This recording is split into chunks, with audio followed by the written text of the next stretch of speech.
محمد وعلى آل محمد كما صليت على إبراهيم وعلى آل إبراهيم إنك حميد مجيد اللهم بارك على محمد وعلى آل محمد كما باركت على إبراهيم وعلى آل إبراهيم إنك حميد مجيد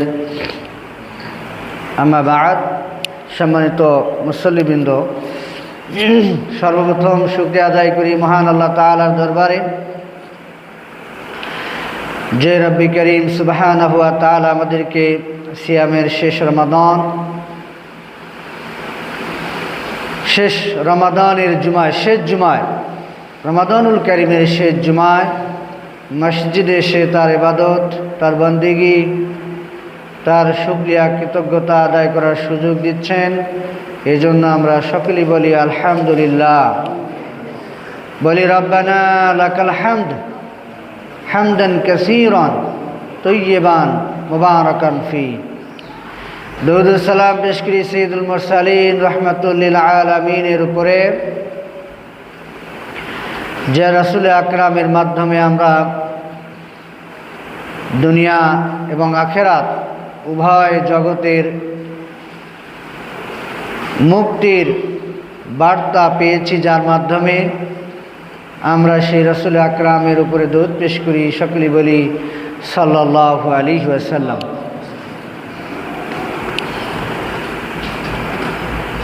আমরা শুরু করলাম সিয়াম, আজকে শেষ দিন। আমরা এটা আল্লাহর কাছে আশা রাখি যে রব্বে করিম আমাদেরকে, যে আমরা ঈমান এবং ইহতিসাবের সঙ্গে সিয়াম পালন করেছি, আল্লাহ সুবহানাহু ওয়া তাআলা আমাদেরকে ক্ষমা করেছেন, ক্ষমা করবেন, এই আশা আমরা আল্লাহর কাছে রাখতে পারি। এও আশা রাখতে পারি, যেহেতু আল্লাহ রাব্বুল আলামিন সিয়ামের পুরস্কার, রিওয়ার্ড এটা গোপন রেখেছেন, তিনি নিজ হস্তে এটা দিবেন। আমরা আল্লাহর কাছে এটাও আশা রাখি যে আল্লাহ রাব্বুল আলামিন যেন আমাদেরকে জান্নাতুল ফিরদাউস নসিব করেন। বলেন আমিন, জোরে বলেন না আমিন। সম্মানিত মুসল্লিবৃন্দ, আমরা এই সিয়ামকে পেয়েছি গুরুত্বপূর্ণ একটি আমল। ইসলামের যে 5টি খুঁটি ভিত্তি, তার মধ্যে অন্যতম একটি এই রমাদানুল কারীম, রমাদান মাস, সিয়ামের মাস।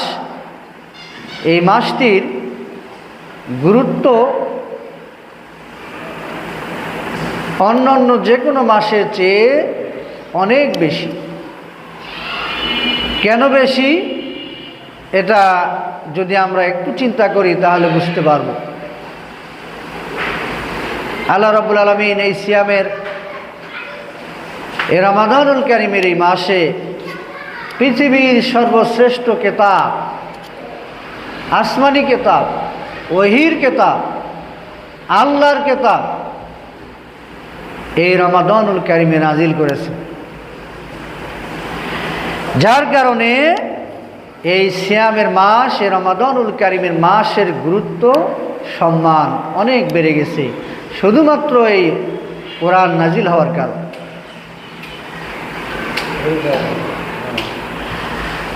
তো আমরা বিশেষ করে সিয়ামের এই মাসের যে অন্যতম রাত্রি, কদরের রাত্রিতে এই সিয়াম, কদরের রাত্রিতে এই কোরআনুল কারীমকে আল্লাহ রাব্বুল আলামিন নাজিল করেছে। আমরা যখন দেখি, আমরা যখন কোরআন তেলাওয়াত করি, দেখবেন যে রেহেলের উপরে, যে কাঠের উপরে রেখে কোরআন পড়ি, অনেক সময় ওই কাঠের সঙ্গে যদি কোনো কিছু হয় বা পায়ে লেগে যায় বা পড়ে যায়, তখন আমরা কি করি? কাঠটাকে নিয়ে চুমু খাই, খাই না? সম্মান করি। তাজিম করি, একরাম করি। কেন?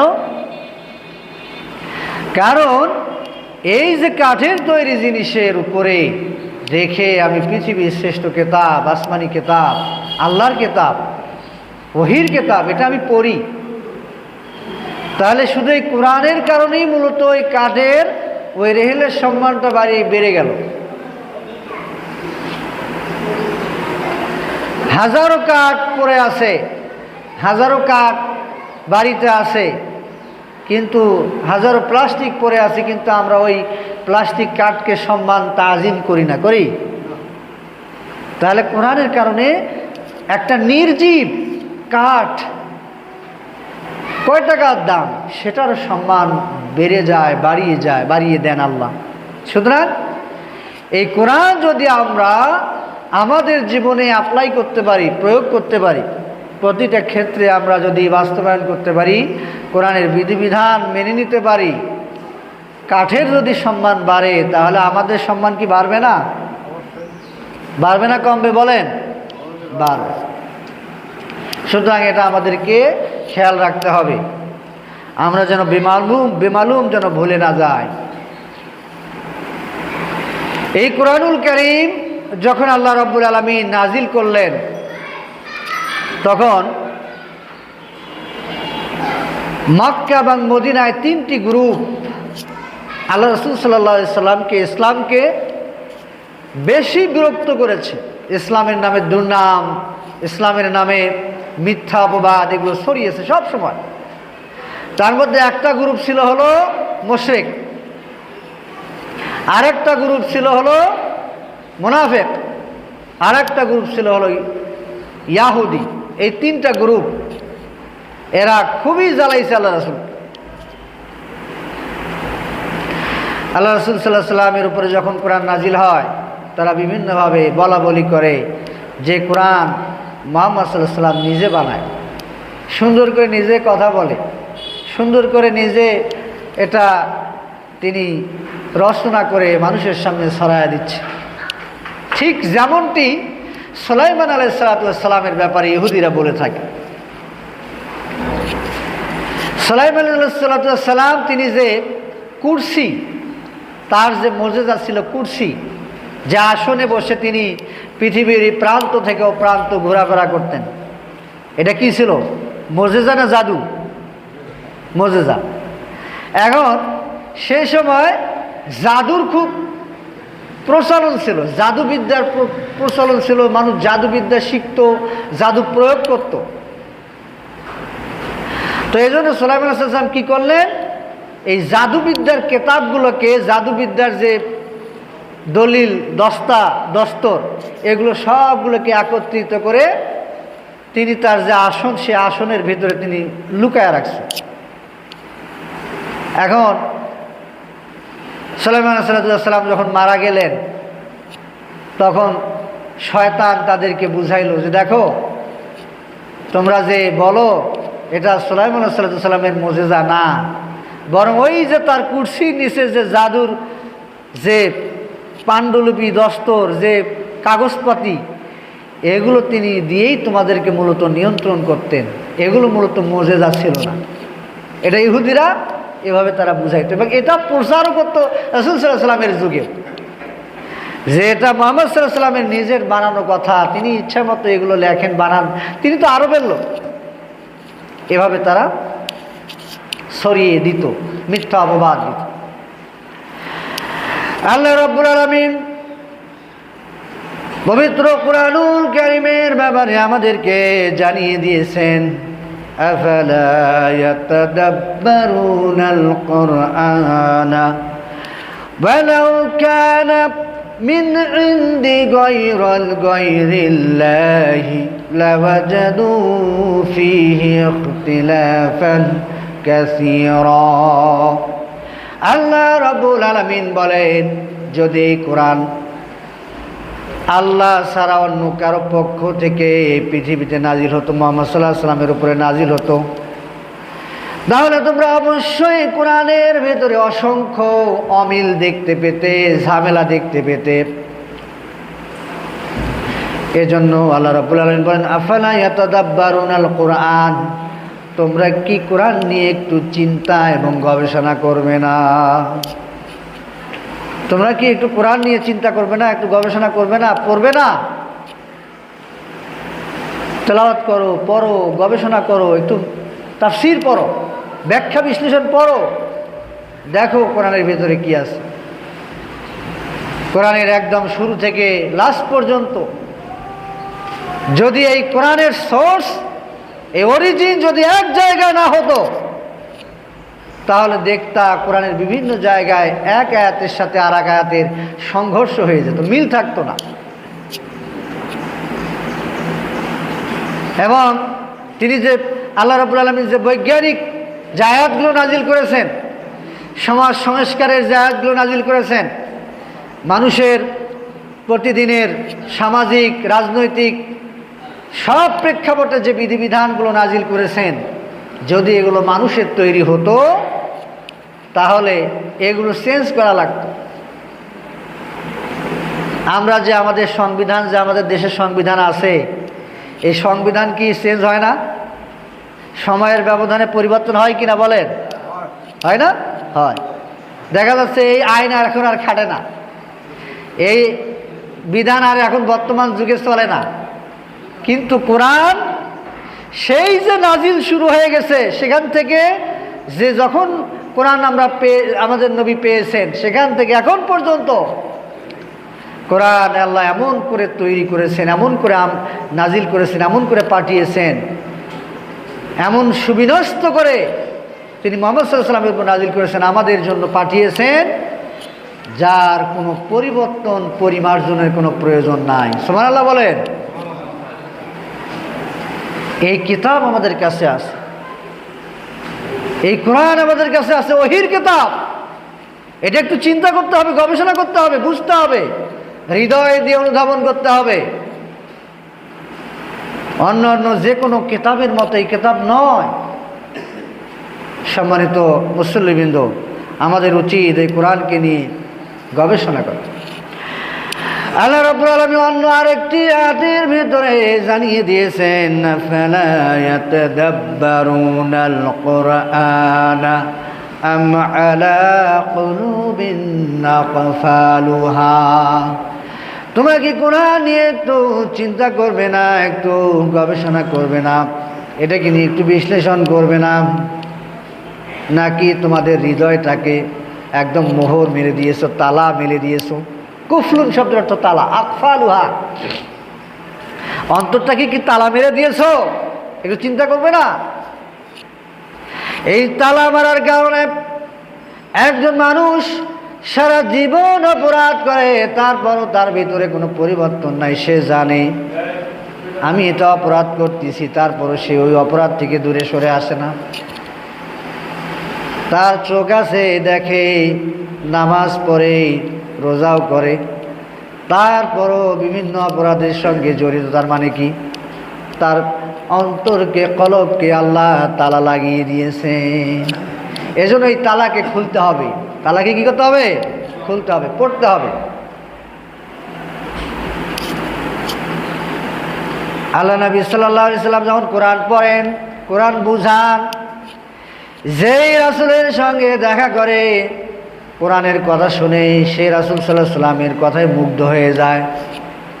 এমনকি তারা এমনও আছে, প্রমাণ আছে, যে রাসূল সাল্লামের কথা শুনে, তেলাওয়াত শুনে, কোরআনের আলোচনা শুনে ওই জায়গাতেই তারা ঈমান এনে ফেলেছে। এরকম একটি ঘটনা, আল্লাহ রাসূল সাল্লাল্লাহু আলাইহি সাল্লাম একদিন মক্কার ভিতরে বসে আছেন। এমন সময় কুরাইশের লিডার উতবা ইবনে রবিআ, যার উপনাম হচ্ছে আবুল ওয়ালিদ, তিনিও তার কয়েকজন সাঙ্গপাঙ্গ নিয়ে মক্কার ভেতরে বসে আছেন। আবুল ওয়ালিদকে বলা হলো, আবুল ওয়ালিদ, তুমি তো আমাদের সম্মানিত ব্যক্তি, তুমি একটু মুহাম্মদ সাল্লাল্লাহু আলাইহি সাল্লামের কাছে যাও, তাকে একটু বুঝাও, সে যেন তার এই নতুন দিন প্রচার না করে, মানুষদেরকে বিভ্রান্ত না করে, একটু বুঝাও। আবুল ওয়ালিদ মুহাম্মদ সাল্লাল্লাহু আলাইহি সাল্লামের কাছে গিয়ে বলল, ভাতিজা, তোমার সাথে দুই চারটা কথা বলতে চাই। বলেন। যে বলল, দেখো তুমি তো আমাদের ভাইয়ের যুদ্ধ লাগাই দিছো, পরিবারে অশান্তি সৃষ্টি করে দিয়েছো, আমার পারিবারিক বন্ধন তুমি নষ্ট করে দিয়েছো। এক ছেলে ঈমান আনছে, আর এক বাপ ঈমান আনে নাই, বাপে ঈমান আনছে, বেটা ঈমান আনে নাই, তাহলে দ্বন্দ্ব লাগবে না? পরিবারে তুমি দ্বন্দ্ব লাগাই দিয়েছো। আমাদের যে একটা ঐক্য ছিল এটা ধ্বংস করে দিয়েছো, নষ্ট করে দিয়েছো। তোমার কোরআনের যে বাণীগুলো, এগুলো আমাদের এই মূর্তিগুলোকে, আমাদের রবগুলোকে তিরস্কার করে। এগুলো নাকি ইবাদত নয়, এগুলো নাকি ভুয়া, বিভিন্নভাবে আমাদেরকে তুমি ছোট করো, মানুষের সামনে অপমান করো। সুতরাং তুমি এগুলো বাদ দাও, বরং আমরা তোমার কি লাগবে, কি চাই, অর্থ সম্পদ, ক্ষমতা, নেতাগিরি, কি লাগবে আমরা তোমাকে দিয়ে দেই, তুমি এখানেই থেমে যাও। আল্লাহ নবী সাল্লাল্লাহু আলাইহি সাল্লাম তার এই প্রস্তাব শোনার পর তিনি আবুল ওয়ালিদকে বললেন, আবুল ওয়ালিদ, আপনার কথা কি শেষ হয়েছে নাকি? তিনি বললেন, হ্যাঁ আমার কথা শেষ। তখন তিনি বললেন, ঠিক আছে, আমার কথা শোনো। আল্লাহ রাসূল সাল্লাল্লাহু আলাইহি সাল্লাম সূরা ফুসসিলাতের হামিম সেজদার 1 থেকে 13টা আয়াত তিনি তাকে শোনায়া দিলেন। 1 থেকে 13 নম্বর আয়াত, কোনো কথা বললেন না, তিনি কোরআনের আয়াত তেলাওয়াত করে শোনায়া দিলেন। কারণ তারা তো আরবীয় মানুষ। আমি এই যে বক্তব্য বাংলায় দিচ্ছি, আরবিতে দিলে আপনারা বুঝবেন, বাংলা সব বুঝতেছেন না, সেরকম তিনি তেলাওয়াত করলেন, আবুল ওয়ালিদ সব বুঝলো। আবুল ওয়ালিদ তেলাওয়াত শোনার পর আর কোনো কথা কয় না।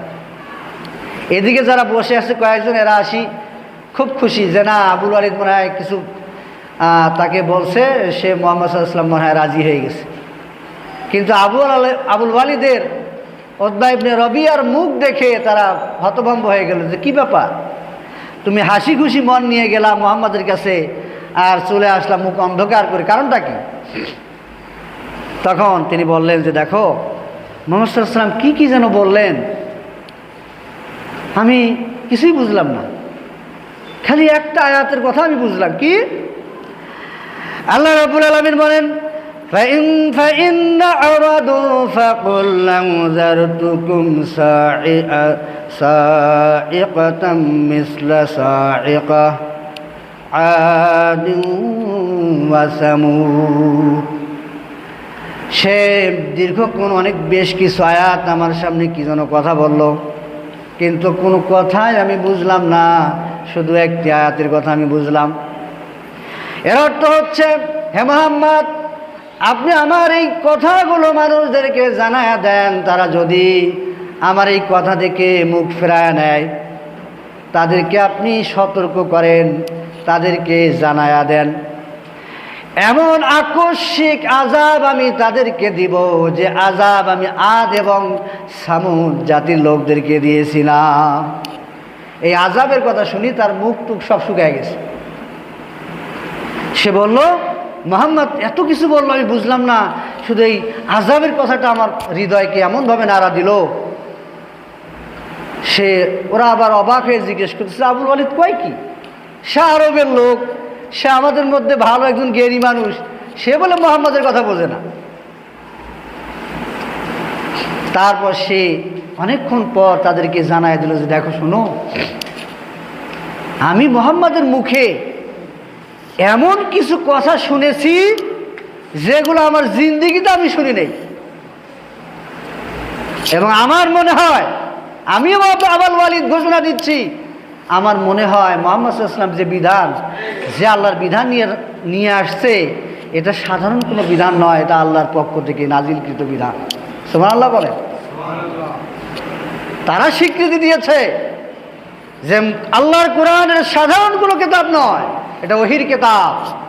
এবং আবুল ওয়ালিদ উতবা ইবনে রবিয়া বলল যে এই মুহাম্মদ সাল্লাল্লাহু আলাইহি ওয়াসাল্লাম যে মিশন নিয়ে, যে বিধিবিধান নিয়ে দুনিয়াতে আসছে, আমি ঘোষণা দিচ্ছি এটা বিজয়ী হবেই, তোমরা বরং মুহাম্মদকে মেনে নাও, মুহাম্মদকে মেনে নাও। তাহলে মুহাম্মদ সাল্লাল্লাহু আলাইহি ওয়াসাল্লাম যেহেতু তোমাদেরই বংশের লোক, তোমারই গোত্রের লোক, মুহাম্মদের বিজয় মানে তোমাদের বিজয়, মুহাম্মাদের সম্মান মানে তোমাদের সম্মান। সুতরাং তার মাধ্যমে তোমরা সম্মানিত হবে, পৃথিবীতে তোমাদের নাম যশ খ্যাতি বৃদ্ধি পাবে, তোমরা তাকে মেনে নাও। এই কথা বলে সে বাড়িতে গেছে, 2 সপ্তাহ ধরে আর বাড়ি থেকে বাড়ায় না।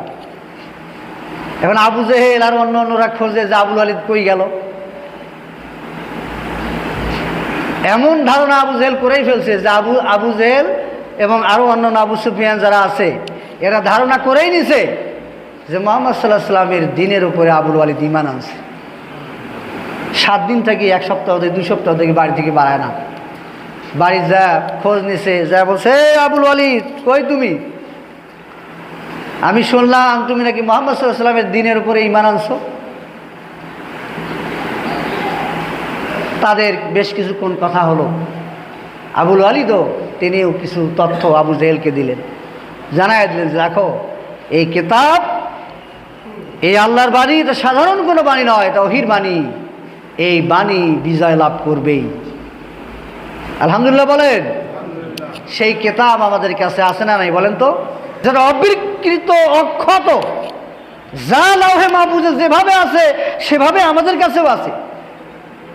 সেই কিতাব থাকার পরও আজকে মুসলমানদের দুর্দশা। আজকে আমাদের আমলের ঘাটতি, আমাদের চরিত্রের ঘাটতি, আমাদের লেনদেনের সমস্যা, আমাদের ইকোনমিক্যাল ট্রানজ্যাকশনের প্রবলেম, আমাদের কথা ঠিক নাই, কথার দাম নাই, দিনের পথে নাই, সব শয়তানি কর্মকাণ্ডের সঙ্গে আমরা জড়িত। কেন?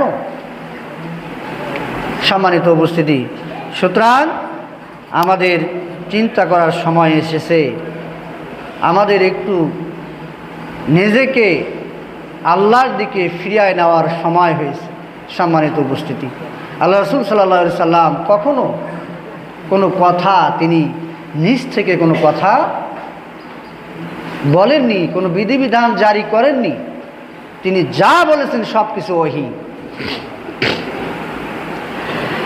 আল্লাহ রাব্বুল আলামিন এটার গ্যারান্টি দিচ্ছেন, ওয়ামা ইয়ানতিকু আনিল হাওয়া ইন হুয়া ইল্লা ওয়াহয়ুহা।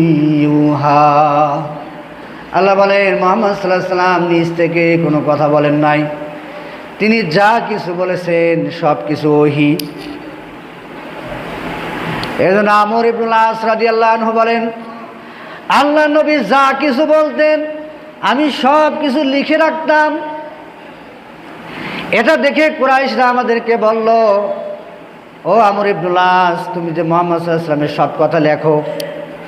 মুহাম্মদ সাল্লাল্লাহু আলাইহি ওয়াসাল্লাম তো অনেক সময় রাগ হয়ে যান, অনেক সময় তোমাদের সাথে মজা করেন, তারপরও কেন তুমি সব কিছু লিখতেছো?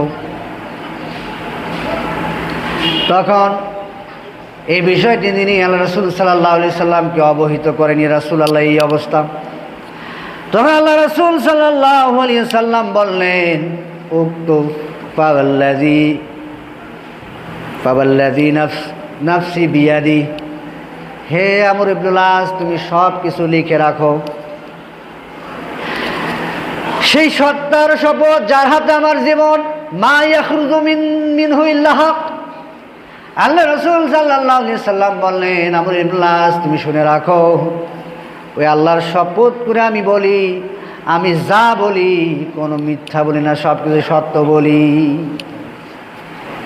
সুতরাং আল্লাহ রাসূল সাল্লাল্লাহু আলাইহি সাল্লামের ব্যাপারে যা মিথ্যা অপবাদ দেওয়া হয়েছিল এটা সম্পূর্ণ মিথ্যা এবং ভিত্তিহীন, এটা অপবাদ। আল্লাহ রাব্বুল আলামিন তার এই বাণীর ব্যাপারে, তার এই কুরআনুল কারীমের যে নিখুঁততা, যে সত্য এবং কোনো ভেজাল নাই, মুহাম্মদ সাল্লাল্লাহু আলাইহি ওয়াসাল্লাম নিজ থেকে কোনো কথা এখানে ইনক্লুড করেন নাই। এ ব্যাপারে চরম হুমকি স্বরূপ একটা কথা আল্লাহ রাসূলকে জানায়া দিয়েছেন, ওয়ালাউ তাকাওয়ালা আলাইনা বা'দাল লাকাইল লাখাযনা মিনহু বিল ইয়ামিন সুম্মা লাকাত'না মিনহুল ওয়াতিন। আল্লাহ রাব্বুল আলামিন বলেন, মুহাম্মদ সাল্লাল্লাহু আলাইহি ওয়াসাল্লাম যদি আমার কোনো কথা তার নিজের নামে চালায়া দিত, যে আমার কথা আল্লাহ এটা বলেছেন, এরকম যদি কোনো কারণে কোনো দিন মুহাম্মদ সাল্লাল্লাহু আলাইহি ওয়াসাল্লাম করতেন, তাহলে আমি তার ডান হাতটা ধরতাম এবং তার এই মানে ঘাড়ের রগগুলো, গুরুত্বপূর্ণ রগগুলো আমি কেটে দিতাম। এই রগ কিন্তু গুরুত্বপূর্ণ রগ, এই রগ যদি কাটা যায় মানুষ বাঁচবে না। আল্লাহ সেটাই বলতেছেন যে একটা কথা যদি মিথ্যা বলতো, তার কথা আমার নামে চালাইয়া দিত, তাহলে আমি আল্লাহ তার এই গর্দানের এই দুই যে রগ, গুরুত্বপূর্ণ রগ, এই রগ দুটিকে আমি কেটে দিতাম। ডান হাত ধরতাম। ডান হাত ধরলে আর শক্তি থাকে? কারো ডান হাত ভালোকে ধরতে পারলে তার শক্তি থাকে না। আল্লাহ সেটাই বুঝাচ্ছে যে তার বাঁচার কোনো উপায় ছিল না। তো সুতরাং আল্লাহ সত্যায়ন করেছেন যে কিতাব আল্লাহর পক্ষ থেকে কিতাব, নাজিলকৃত কিতাব, ওহীর কিতাব, এটা সাধারণ কোনো কিতাব নয়। তো সুতরাং এই কিতাব আমাদের কাছে আছে না নাই বলেন তো? আছে। যেহেতু আছে, এই কিতাবের সঠিক মূল্যায়ন আমাদেরকে করতে হবে। কুরাইশরা, মুশরিকরা, মুনাফিকরা এবং ইহুদিরা যখন কোরআনের সত্যতার ব্যাপারে, কোরআনের পরিশুদ্ধতার ব্যাপারে যখন তারা বিভিন্ন অপবাদ, বিভিন্ন প্রশ্ন তারা ছুড়ে দিয়েছিল, তখন আল্লাহ রাব্বুল আলামিন পবিত্র কোরআনে 4টা চ্যালেঞ্জ ছুড়ে দিয়েছেন। কয়টা? 4টা চ্যালেঞ্জ।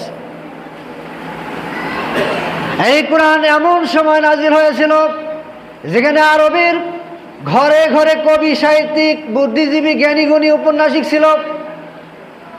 সেই সাহিত্যের যুগে আল্লাহ কোরআনকে নাজিল করলেন এবং তাদেরকে চ্যালেঞ্জ ছুড়ে দিলেন, তোমরা যে বলো এই কিতাব মুহাম্মদ নিজে তৈরি করেছে, তাহলে মুহাম্মদ সাল্লাল্লাহু আলাইহি ওয়াসাল্লাম যদি নিজে বানাতে পারে, তোমরাও বানাও, তোমরাও বানাও দেখি।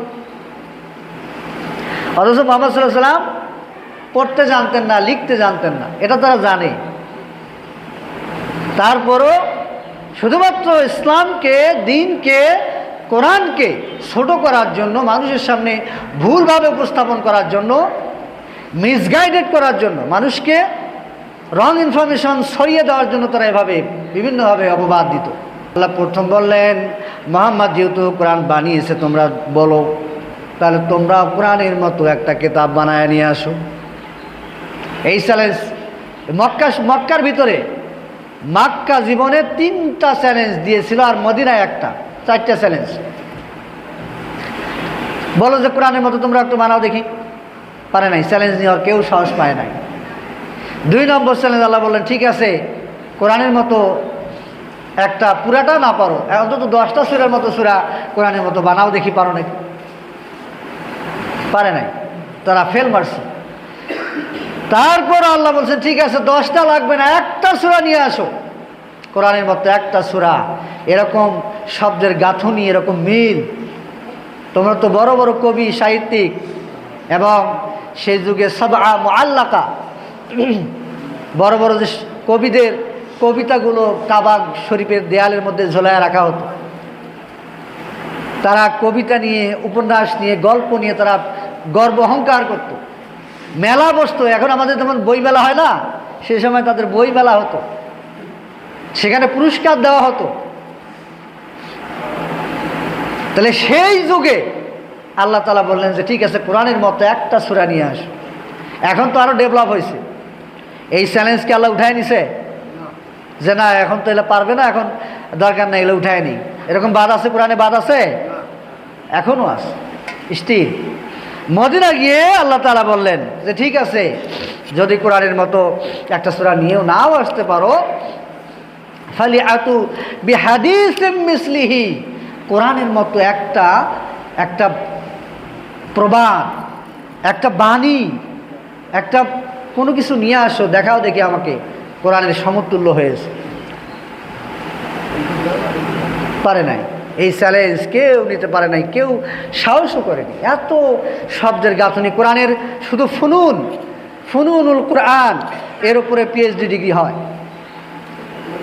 কোরআনের শৈল্পিকতা, শব্দের গাঁথনি, মিল, 2-3টা আয়াতের ভিতরে কত ঘটনা আল্লাহ জুড়াইয়ে দিছে।